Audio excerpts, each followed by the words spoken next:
Hello बच्चों, आज हम देखेंगे चैप्टर 9 कृष्ण लीला। श्री कृष्ण लीला।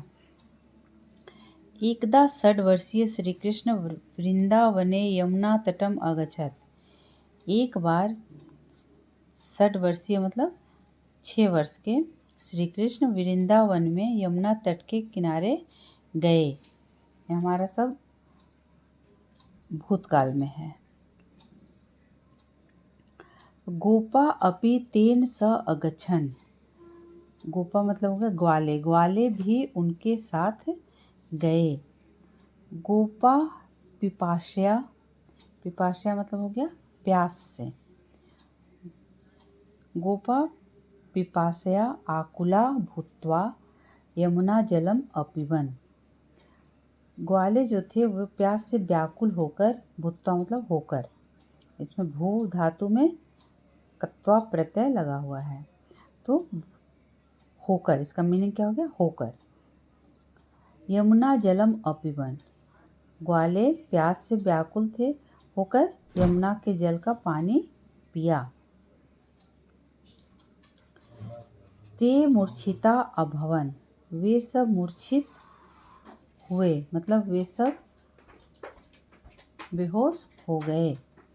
श्री कृष्ण तान मूर्छितान दृष्ट्वा व्याकुल अभवत। श्री कृष्ण उन सभी को मूर्छित मतलब बेहोश देख कर, दृष्ट्वा, यहाँ भी क्या हो गया? दृश्य धातु में कत्वा प्रत्यय लगा हुआ तो हो गया दृष्ट्वा। तो इसका मीनिंग क्या हो जाएगा? देख कर। जहाँ भी कत्वा प्रत्यय लगा रहेगा वहाँ कर का बोध होगा। व्याकुला अभवत, व्याकुल हुए।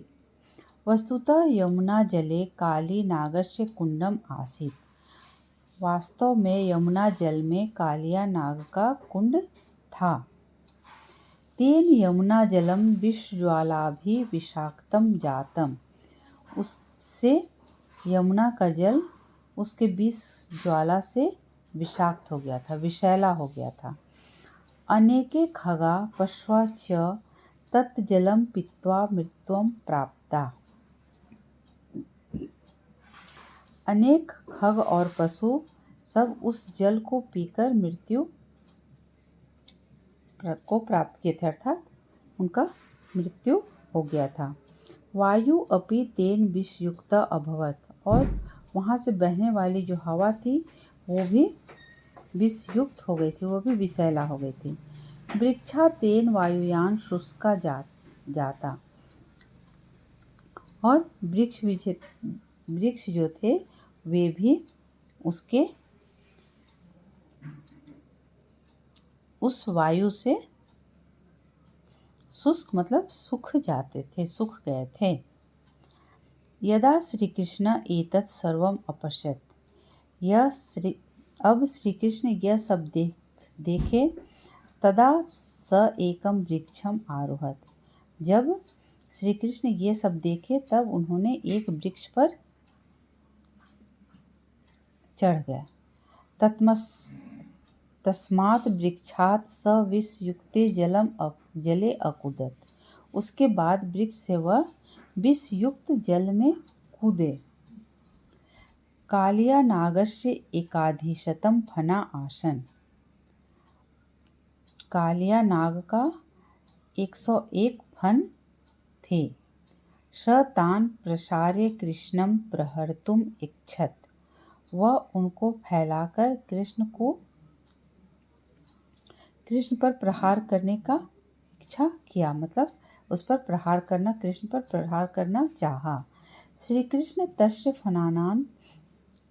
फनान आरोह्य अनृत्यत, श्री कृष्ण उसके फन पर आरोह मतलब चढ़कर अनृत्यत मतलब नृत्य किए। कालिया नागस्य फना शनैः शनैः छिन्ना भिन्ना अभवन, कालिया नाग का फन जो है वो धीरे धीरे छिन्न भिन्न हुआ। मुखात रक्तम प्रवाहत, और उसके मुख से खून प्रवाहित होने लगा। सहस्तौ संयोज्य, वह दोनों हाथों को जोड़कर बोला, भगवन वयम नागा जन्मत एव विषयुक्ता अस्म।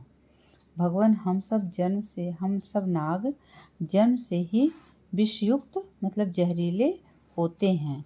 ऐसा न मम अपराध, यह हमारा, इसमें हमारा कोई अपराध नहीं है। भवान एव सर्व प्राणिनाम प्रभु, आप तो सभी प्राणियों के प्रभु हैं।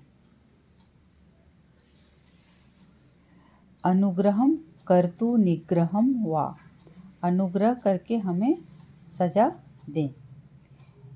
एवं निग्रहात परम अनुग्रहम कुर्वन्, और इस तरह से कृष्ण ने उन्हें उन पर सजा की जगह उनसे उनका अनुग्रह, परम अनुग्रह किया उन पर। और श्री कृष्ण अवदत रे दुष्ट, अरे दुष्ट, किम न जानसी, क्या तुम नहीं जानते हो, यत तव कारणात् सर्वजलम विषयुक्तम अभवत, कि तुम्हारे कारण से यह पूरा जल जो है वो विषैला हुआ है। इतः कुत्रापि अन्यत्र गच्छति, इस तरह से तुम यही करो कि तुम यहाँ से कहीं और चले जाओ। उन्होंने उसको सजा के तौर पर यह बोला कि तुम कहीं और चले जाओ, तुम्हारी यही सजा है।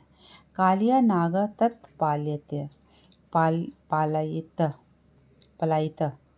तो कालिया नाग उसका पालन किया, उनकी आज्ञा का पालन किया। एवं च यमुना विषरहिता जाता, और इस तरह से यमुना जो है वो विषरहित हो गया। जो यमुना जो विषयुक्त था वो विषरहित हो गया। चलिए आज के लिए बस इतना ही। अगले क्लास में हम लोग इसका अभ्यास देखेंगे। वीडियो पसंद आया हो तो इसे लाइक, सब्सक्राइब और शेयर करें। Thank you.